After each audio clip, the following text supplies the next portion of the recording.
Try this as your next farmhouse decor project.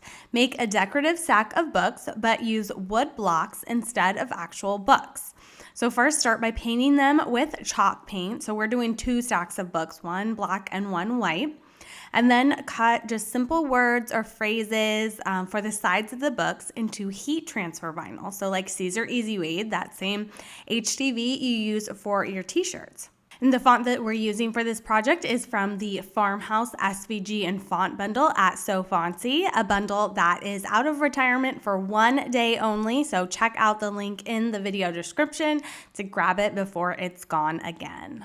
So weed out the excess vinyl and press the transfer onto the side of the faux book with a mini iron, like a Cricut mini press, and wrap it all together with a piece of decorative ribbon. You don't even have to tie it into a bow, just a simple knot, and clip the edges of the ribbon at an angle, and your DIY farmhouse stack of books is ready for the bookshelf.